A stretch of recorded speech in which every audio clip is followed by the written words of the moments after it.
स्वागत है दोस्तों आपका हमारे यूट्यूब चैनल में। आज हम जॉन डन के एक बहुत ही प्रसिद्ध पोएम को पढ़ेंगे जिसका नाम है ट्विकनम गार्डन। ये जो हमारा पोएम है जॉन डन ने अपने फ्रेंड लूसी को डेडिकेट किया था, ठीक है। और ये पोएम ऐसा माना जाता है कि जॉन डन ने यह पोएम लूसी के बिट्रे में लिखा था, मतलब धोखा पाने के बाद उन्होंने यह पोएम लिखा था ट्विकनम गार्डन, ठीक है। तो आइए स्टार्ट करते हैं।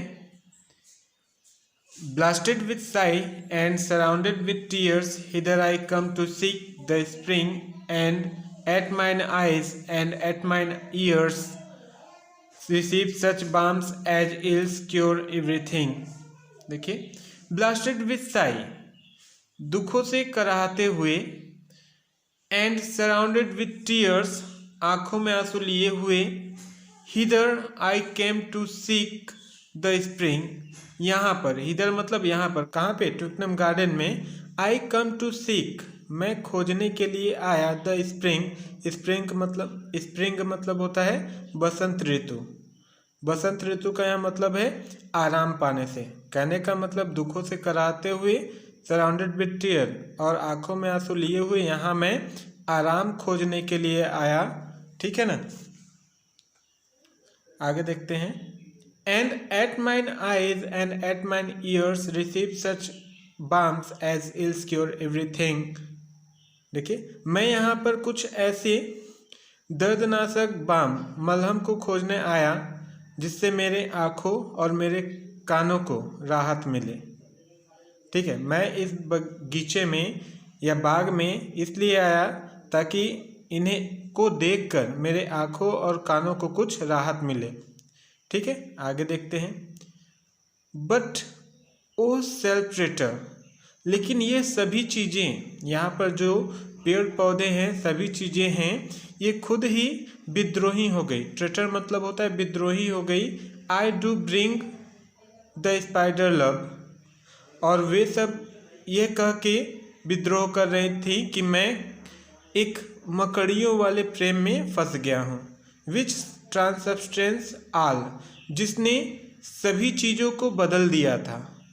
मतलब कहने का, जो मेरे लिए अच्छा था उन सभी चीज़ों को बदल दिया था, ठीक है।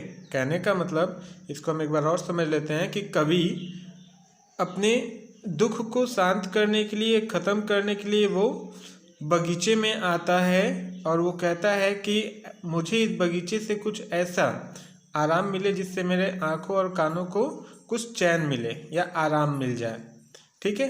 लेकिन वहाँ पर जो पेड़ पौधे थे वो खुद ही विद्रोह करने लगे कि मैं एक मकड़ियों वाले प्रेम में फंस गया हूँ। विच ट्रांसबस्टेंस आल, जिसने मतलब जिस प्रेम ने मेरा सब कुछ बदल दिया। And can convert manna to gall, और जो मेरे लिए अमृत के समान था, ठीक है। मन्ना मतलब होगा अमृत, टू गाल वो अब मेरे लिए जहर हो गया है, ठीक है।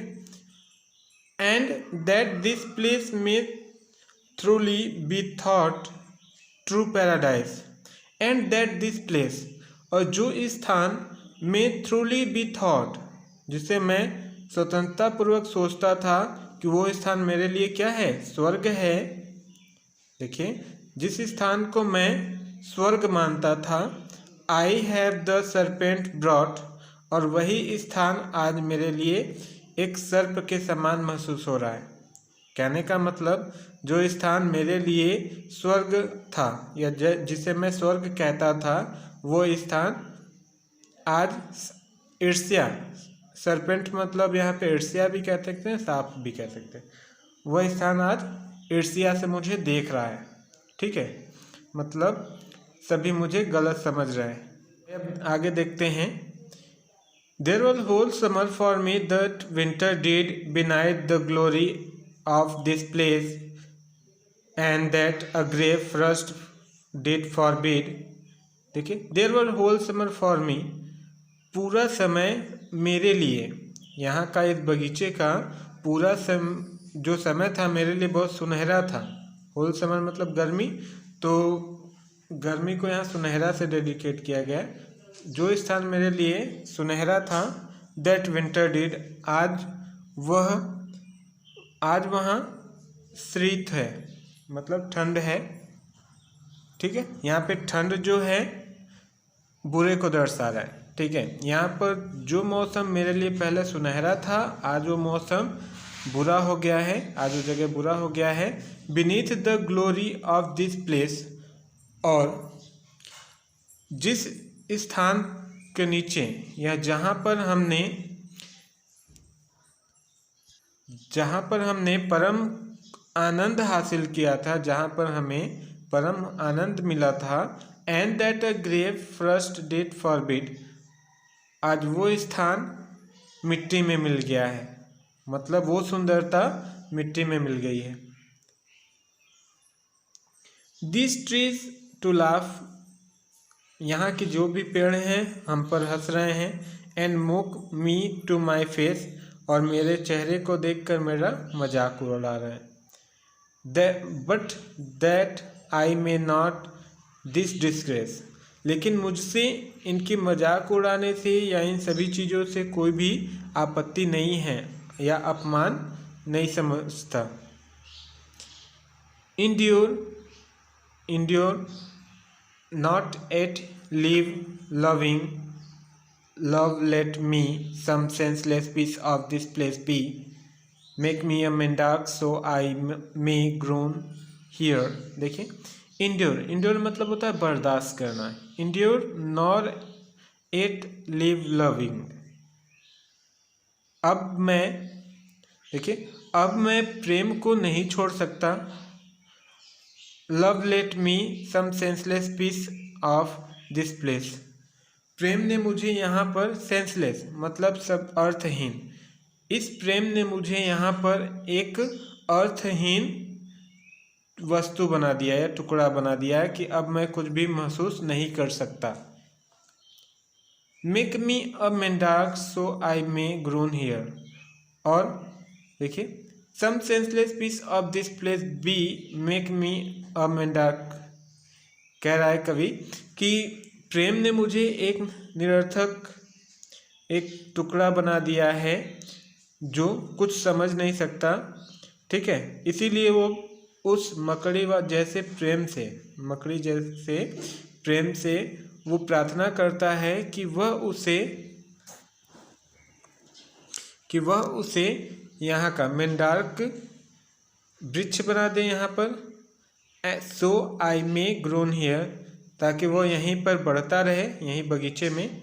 और a stone for maintain weeping out my years, और अ स्टोन फॉर मेंटेन, जब भी कभी ठोकर लगे तो वीपिंग आउट माई ईयर्स, तो मैं यहीं पर सालों तक रोता रहूं। समझ में? यहाँ पर कवि जो है कह रहे हैं कि मुझे यहीं पर एक मेंढक वृक्ष बना दिया जाए। किससे प्रार्थना कर रहे हैं? अपने स्पाइडर लव से, कि यहीं पर मुझे एक मेंढक वृक्ष बना दिया जाए जो सालों तक यहीं पर ठोकर लगने के बाद या पत्थर मारने के बाद मैं यहीं पर रोता रहूं।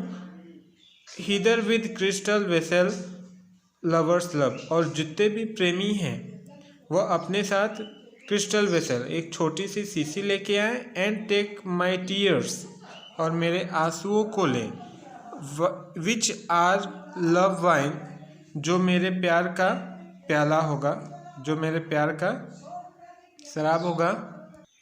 And try your mistress tears at home, देखिए यहाँ पे कवि जो हैं वो कह रहे हैं कि प्रेमी अपने हाथ में एक शीशी लेके आए और मेरे आंसुओं को उसमें भर कर ले जाए।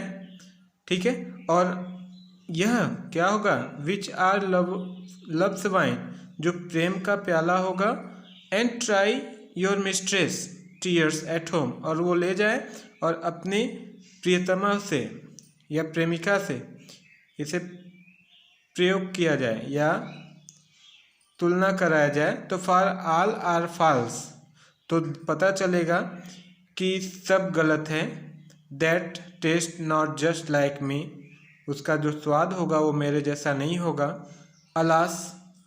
उसके बाद यहाँ पे कवि कह रहे हैं कि बहुत दुख से कहना पड़ रहा है कि hurt do not in eye sign, nor can you more जज women thought by tears then by her shadow the what see wears. देखिए, नॉर कैन यू मोर जज women thought by tears. Sorry, यहाँ से कवि कहते हैं कि alas, बड़े दुख से कहना पड़ रहा है कि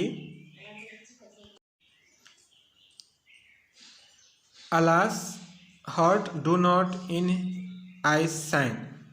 यहाँ पे कवि कह रहे हैं कि बहुत दुख से कहना पड़ रहा है कि hurt do not in eye shine, व्यक्ति के या स्त्री के हृदय में क्या चलता है उसकी आँख की चमक को देखकर कोई नहीं बता सकता। या फिर हम इसे ऐसे कह सकते हैं कि व्यक्ति के हृदय में क्या चल रहा है कोई भी व्यक्ति उसके आँखों की चमक को देखकर नहीं बता सकता। नॉर कैन यू मोर जज, नहीं आप न्याय कर सकते हैं वुमन्स थॉट बाई टीयर्स, स्त्री की आंसुओं को देखकर। कवि कह रहे हैं कि न तो आप स्त्री के आंसुओं को देखकर आप यह न्याय कर सकते हैं कि वो जो स्त्री है सही है कि गलत है। Than by her shadow what she wears, than by her shadow, नहीं आप उसके परछाई द्वारा, नहीं आप उसके परछाई द्वारा आप ये पता कर सकते हो कि वो स्त्री क्या पहनी हुई है। O preserve sex where none is true but see, O preserve sex, स्त्रियां बुरी होती हैं, स्त्रियां जो है वो बुरी होती हैं। वेयर नन इज ट्रू, इसके अलावा उनकी सच्चाई कुछ नहीं होती। मतलब where none is true but see, उनकी सच्चाई यही है कि वो बुरी होती हैं। Whose there for true because her truth kills me, whose there for truth, और यही उनकी जो सच्चाई होती है। मतलब ऊपर पहले से कवि ने कहा है कि स्त्रियों की जो सच्चाई होती है वास्तव में वही उनकी बुराई होती है। मतलब वो बुरी हैं, यही उनकी सच्चाई है। और हुज देयर फॉर ट्रूथ, और उनकी यही सच्चाई के कारण बिकॉज हर ट्रूथ किल्स मी, इनकी यही सच्चाई के कारण व्यक्ति मारा जाता है, ठीक है, या फिर व्यक्ति फंस जाता है। तो ये हमारा जॉन डन का ट्रिटम गार्डन पोएम कंप्लीट हुआ। Okay, bye.